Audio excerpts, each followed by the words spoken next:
Leadership and cultivating a winning culture were the hot topics at the 80th annual ABCA Baseball Convention in Dallas, Texas this past weekend. We took Keep the Line Moving on the road.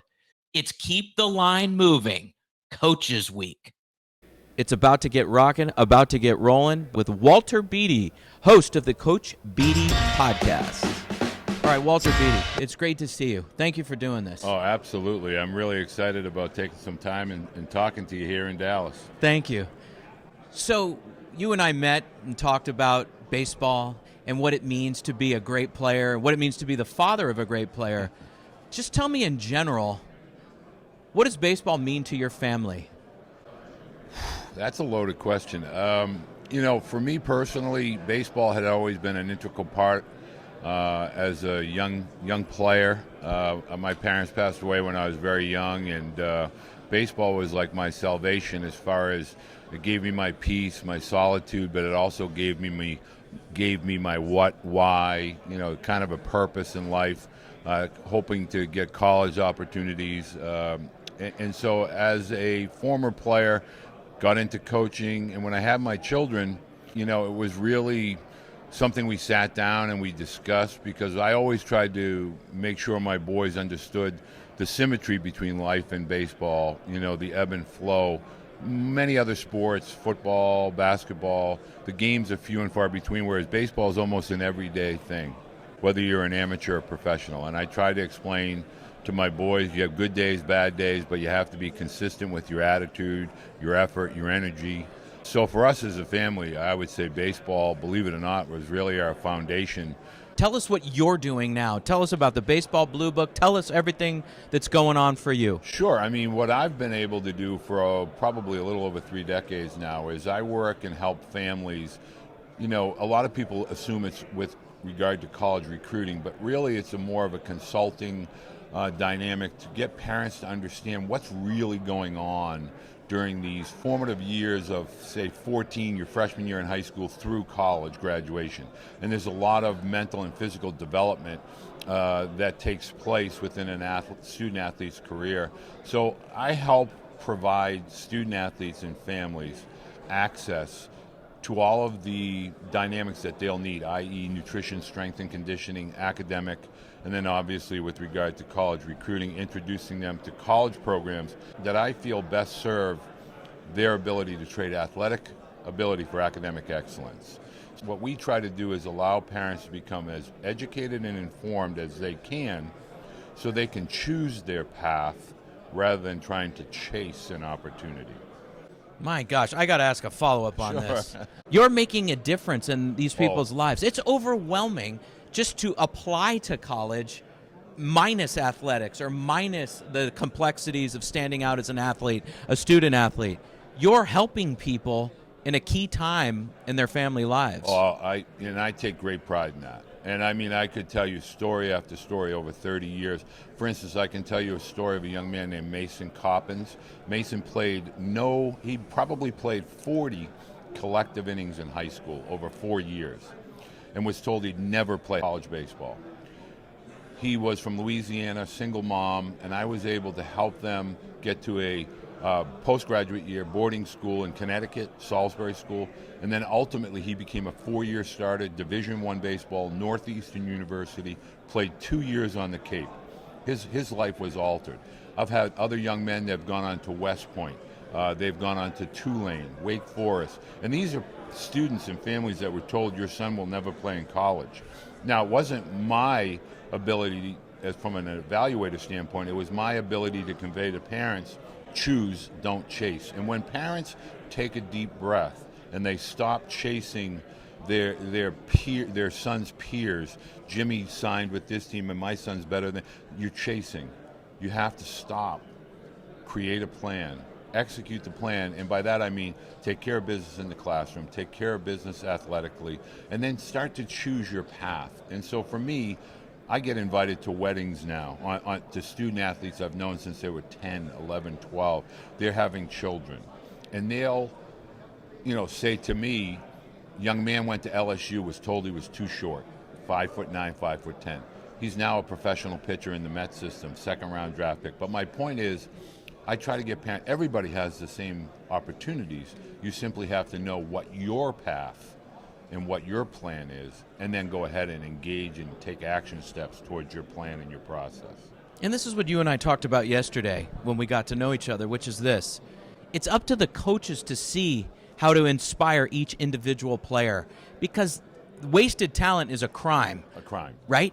So how do you advise on that regard? Like, how do you tell somebody, give this young man a shot? He might be 5'8", 160, but he's tenacious, and he doesn't give up, and he makes contact. He gets down the line quick. How do you explore that and express that to make sure they listen to you? Well, I think in today's world of social media, we've become very visual. You know, whether it's in 10-second or 20-second increments on TikTok or Instagram, Reels. And I try to get coaches to understand, decades ago, coaches liked to coach and develop. Now a lot of coaches just want to kind of accumulate talent, accumulate numbers, let the natural competitive nature of the athletes take over. And I try to get coaches to understand, if you take your coaching hat off for 1 second and you give an athlete an opportunity, whether it's a 30-second window or a 5-minute window, take a deeper look at the young man. Don't see the sport, don't see the athlete, see the young man. See the preparations, see how they're going about, you know, their actions and their energy, and then kind of, can I coach that? What can I bring out? What can I enhance? How can I help this young man's desire and focus not only become a better athlete, but a better person within our program? And that's their job, right? I think so. I mean, to me, I think, and you and I discussed this yesterday, the role of leadership, it's a word that we throw around constantly. We want leaders. Okay, well, if we want leaders, we have to be a leader. And much like a parent, we can't always be a friend. A leader has to recognize, you may not like the way I'm explaining this or the way we're going about this, but in the end, it's going to be in your best interest. And sometimes we get lost in the tone rather than the message, and we get lost in the, I don't like that. Okay, but it may be in your best interest. And leaders have to recognize that there's that moment within athletics. You can't always be a friend. One more for you. Sure. So I was on the plane yesterday flying here from New Jersey to this beautiful resort here, Gaylord. Oh, yeah, I love right? it. And the gentleman ahead of me is a head coach of a small baseball school in New Jersey, right? I say baseball school because they're known for that. Right. And his bench coach was sitting next to me, and he said, this guy has been successful. He's won 7 or 8 conference titles. He doesn't yell, and he understands who he's speaking to, meaning the college athletes on his team. Tony Dungy, another example in the NFL, exactly. right? They made sure their messaging was heard, best how the players receive it. So to your point, that's so interesting. It's incumbent upon the leader, the coach, to make sure, it may be stuff you don't want to hear, but I have to say it in a way that is receivable for you. Fair? Absolutely. And I think if you take the Bill Parcells versus the Tony Dungy, they both accomplish the same thing, but in very different manners. You had mentioned to me yesterday that you work with the Raiders, and I was always blown away. If you take the Raiders, for example, their greatest coach in history, arguably, could be John Madden. And he was a gregarious, big man, but he was very soft-spoken, I always felt. But he was able to get across. And Tom Landry for the Dallas Cowboys. And if you can envision those kind of guys, they were very, very well respected, but they were not animated, throwing headsets or anything like that.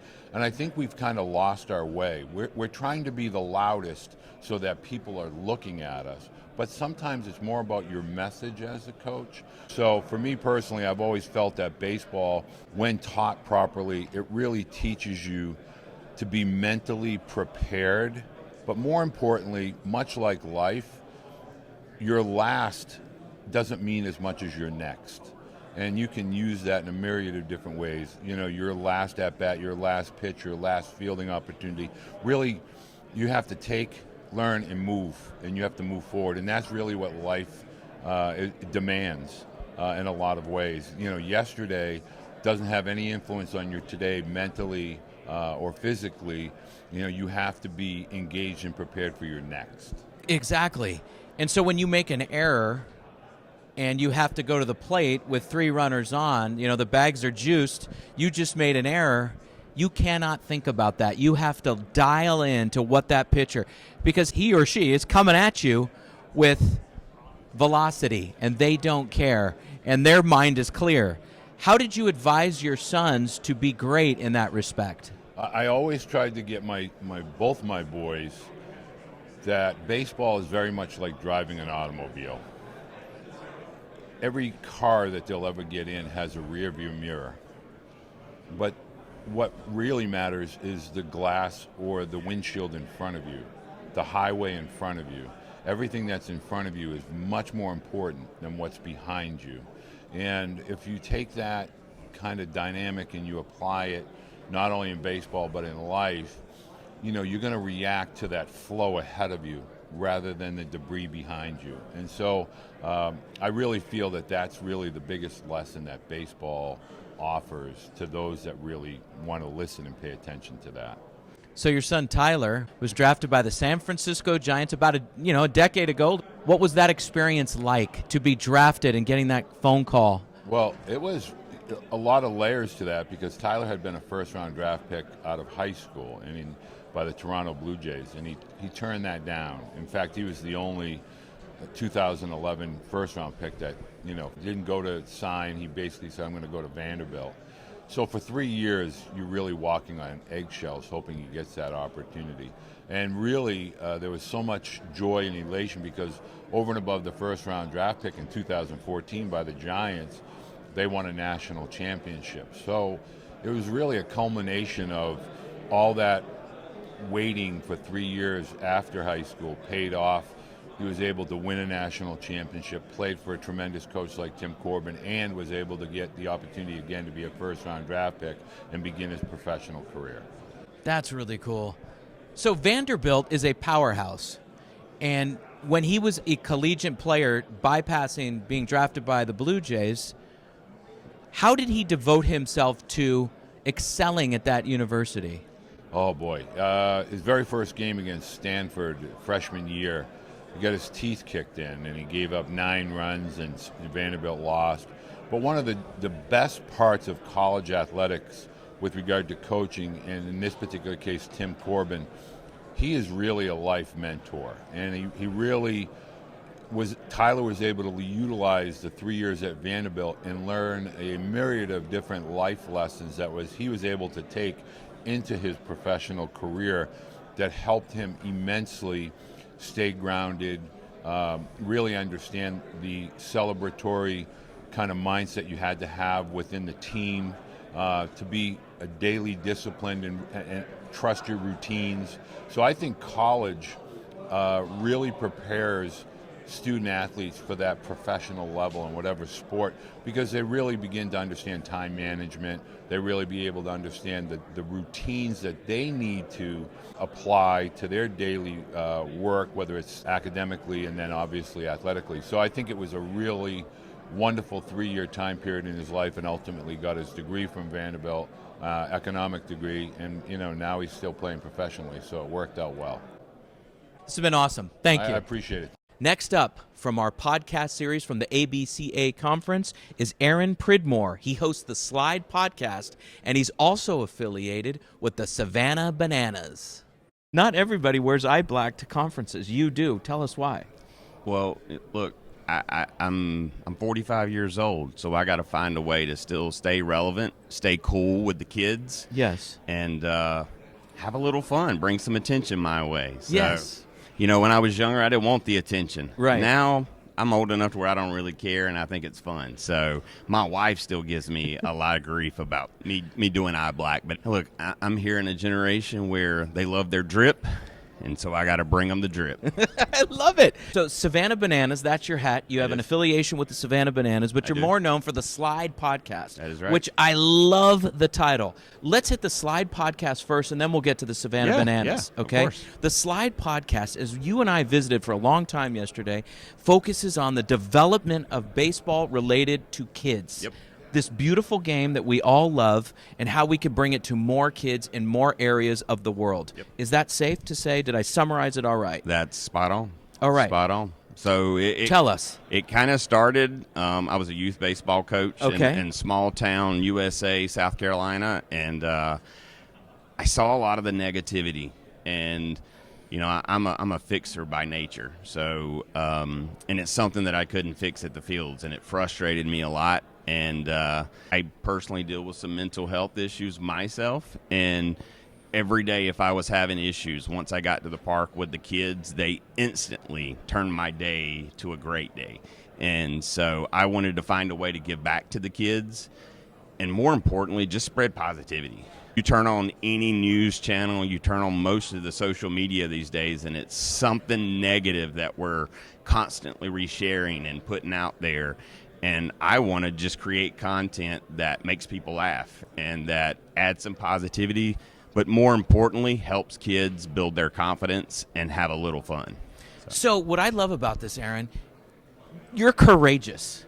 For just saying what you just said in the last minute and a half is courageous. To admit openly that you have had mental health issues. I'm completely transparent about it. Absolutely, or anxiety or whatever. We're all human beings trying to do well in this world, Yep. right?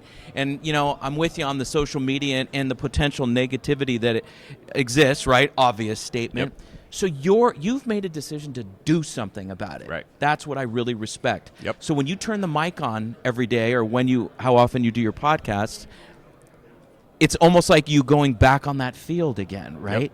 And you know that those kids are listening. Is that safe to say that that's the mission? That is, as a child, I grew up, Jose Canseco was my idol, the Bash Brothers from Oakland, and I loved that, and my dream was just like every other kid out there. I wanted to be in the MLB, right? Right. So, but, reality happened, and I'm sitting here, and I didn't make it to the pros. And after spending 26 years in the retail field, I didn't think I could do anything else. And so the podcast started more as a passion project that quickly turned into something a little bit more that required a lot more time and energy, and it's been pretty awesome. The show really opened my eyes to what I could do in the sports industry, because a lot of us, once we get to this age, or we hit our 30s, 40s, we think our lives and our careers about set for the rest, until we retire. And I'd like to say I'm living proof that at any point in time when you decide to follow your dreams, you can do it. So I can completely resonate. I started this company and this podcast 1 year ago when I was 54. An age is just a number. Okay, so here's the $1 million question. You and I both grew up. I was a San Francisco Giants fan. My poor fans that are listening to this podcast are sick of me saying that. But I was. You were in Oakland A's. I and was. Jose Canseco and the Bash Brothers, Mark McGuire, and everybody. And those were great teams, by the way. Yeah. 89 World Series. We'll forget about that for a second. Well, my brother was a Will Clark fan. Ah, so there you go. He was a diehard Clark fan, and Yeah. I was a Canseco fan. So when we had the Battle of the Bay World Series, I remember watching the TV when the earthquake happened, and I'm like, Mom and Dad, what happened? So, yeah, big fans. Okay, but here's the $1 million question in my mind is, what is the common thread as to why kids nowadays love this great game? What are their answers? Why do they love it? I think it comes down to they like playing with their friends. They like getting to know, other kids. And at the end of the day, I think that's really what it comes down to. Now, if you ask a coach, a lot of coaches, they'll say it's the winning and all this other stuff. But when the reality is, we gotta let these kids be kids and let them do the things that they enjoy. And most of the time, that's just hanging out with their friends and encouraging each other and having a lot of fun. And what you see today in the youth game is we have too many coaches geared towards the winning, and then parents see that, they learn that, and then that's how they lead their kids. And when in reality, it's like we're robbing these kids of their childhood too early. And imaginations are, we don't allow kids to use their imaginations anymore. And that's why I like the eye black and the drip, because I like the creativity. I like their personalities, and we sometimes lose that as we get more competitive into the baseball world. And as we get older, absolutely. We Last do. question. Yeah. Because I promised the fans I'd ask you. Savannah Bananas. Yep. What is your affiliation? Talk to us, and then we'll let you go. Yeah. 2 years ago, about 6 months after I started the show, I had a few of the players on the show just because I was so fascinated with the team myself. I got invited down to a game. I told my wife when we were down there, I'm going to work for this team. And I got a call that November and said, "Are you ready?" And it's pretty cool. I can't talk about a lot of it right now, but we should be going public with what my job title is within the next probably 30 days. So it's perfect. I'm gonna tell you, I'm living a dream. I'm living the dream. Listen, Aaron Pridmore, keep being you, keep doing what you're doing for the kids, and I wish you all the luck. Yeah. Very nice to meet you. Hey, Thank and here's you. how we end every show. Let's go. We look at the camera and we say, "We'll catch you on the slide." We will catch you on the slide, everybody. There we go. And we thank Aaron and Walter very much for being on the show. Keep the line moving. Coaches Week continues tomorrow, where we will feature Bernie Martinez, the head baseball coach at New Diana High School in Texas. You have to hear his wisdom. Then we will have Baron Becker. He's a partner at a Florida law firm who focuses on compliance. His story is worth hearing. Thanks, everybody, for being part of Keep the Line Moving Coaches Week. Every week, you hear guests on this podcast talk about some of their biggest leadership challenges. As a leader, you want to make an impact on those you lead and reach your organization's goals, while also optimizing your time management. Wherever you are in your leadership journey, we could all use some help. This is what we focus on with our group and individual coaching services.